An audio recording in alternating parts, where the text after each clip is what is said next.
Since 1946, thousands of people have gathered every year in the little town of Santa Claus, Indiana, for a day of thrilling rides and family fun. Holiday World and Splash and Safari has long been a staple of southern Indiana, and today people from all across the country come to enjoy some of the best rides that the world has to offer. 160 years ago, however, this little town was just starting off.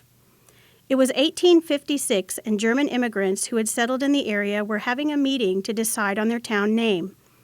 Their original pick of Santa Fe, Indiana, was rejected due to the existence of another town in Indiana with the same name. Legend has it that a faint sound of sleigh bells filled the room as a cold gust of wind blew the doors of the church open on Christmas Eve. The bells made the children cry out, "Santa Claus! It's Santa Claus!" and the decision was obvious. With a name like Santa Claus, this small town was destined to be a hotspot for people of all ages who eagerly awaited the holiday season.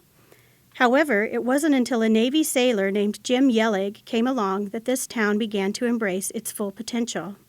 He was at Brooklyn, New York Navy Yard on a ship, and they wanted to have a Christmas party for, as they called them, underprivileged children. That was the word that was used in those times. And they knew that he was from a town near Santa Claus, and they asked him if he would put on the Santa Claus suit for children and do that. And he said he so much enjoyed it. He just had so much fun doing it, felt so good doing it, and you know, his words were watching the children's eyes and seeing how excited they got, how happy they were. He made the vow that if he came home alive, he would be Santa Claus, and he did become Santa Claus. Starting in the early 1930s, Yelig volunteered at the post office to make sure every letter written to Santa, a tradition that had started in 1914 with local postmaster James Martin, received an answer. Today, under the command of Santa's Elves Incorporated, up to 12,000 letters are answered in as many as 65 different languages, with each child receiving an answer in the language in which they wrote their letters. Throughout the 1930s, Santa Claus, Indiana saw many changes to help it live up to its big name. Attorney Milton Harris built a factory to build sleighs pulled by reindeer, and after he made an agreement with the Curtis Candy Company, he built a candy castle in 1935. Carl A. Barrett opened a park near the main road that contained the famous 22-foot-tall granite statue of Santa Claus, a replica of which is still visible today.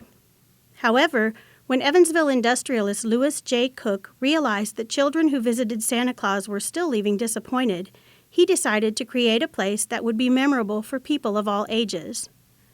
On August 3, 1946, he opened Santa Claus Land, the world's first theme park.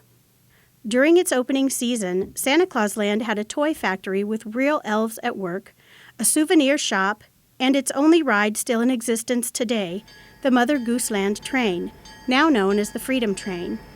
The most important element of the park, however, was a real Santa, a role Jim Yelig happily embraced. And you know, people say sometimes, how long did your dad play Santa Claus? And I said he never played it. It was not something he made up. He felt he was, and he took it very seriously. Initially, the idea of building an amusement park as a retirement project made members of Lewis's family somewhat anxious. They thought that was really silly because there wasn't anything here. When we incorporated Santa Claus, Indiana in 1967, I believe there were 27 numbers, but in the 20s, people living here. It was so small. And so, you know, why would you want to build an amusement park in an area where there are no people, there's no activity, and you're in the middle of cornfields, and you have to drive to get here. So it was considered foolish. When Bill, Lewis's son, returned home from World War II, he was curious about his father's project. Although he was skeptical about the park's viability at first, he soon overcame his doubts and became the president of Santa Claus Land in 1948. My husband was a dreamer and a risk taker, I think a real definition of an entrepreneur, and a man who believed that he could fulfill his dream and his vision. He then married Jim Yelig's daughter, Pat, fittingly nicknamed Santa's daughter, in 1960. Throughout the next few decades, the park continued to gain popularity. By 1984, it was evident that the park needed to expand in order to accommodate its growing number of visitors. These changes included the addition of 2 new sections, Halloween and 4th of July. Not fitting in with the Christmas theme, the addition of these 2 sections marked the name change from Santa Claus Land to Holiday World. With the new name came a new era of big rides and even bigger smiles. Will Cook, the son of Bill and Pat Cook, started working on the Raging Rapids, his first project for Holiday World, in 1989. By 1990, the ride was fully functional and ready to open.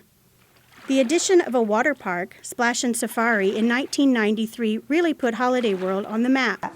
And one of our friends said, you all need to do a water park. As hot as it is in summers in Indiana, you need to do a water park. So we made that decision, actually on his recommendation, and seeing that it was being very successful in other parks. And there is practically no water attractions in our area. Since its establishment, Splash and Safari has continued to grow and is the largest water park in Indiana today, covering 27 acres.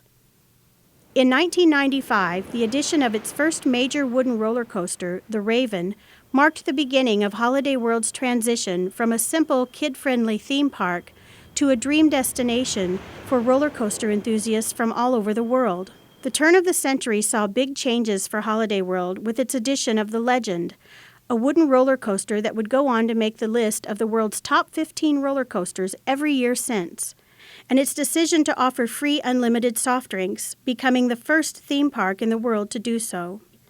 The park celebrated its 60th anniversary in 2006 with the opening of a new Thanksgiving section. Located in this new section was one of the fastest and longest wooden roller coasters in the world, the Voyage. The attraction of the Voyage pushed Holiday World's attendance past the 1 million mark for the first time ever in 2006. In addition to its thrill-inducing rides, Holiday World and Splash and Safari is known for its family-friendly atmosphere, being named the cleanest and friendliest park in the world. There's a huge difference in the feel you get when there's a person who really cares so much about something. That park is our life. And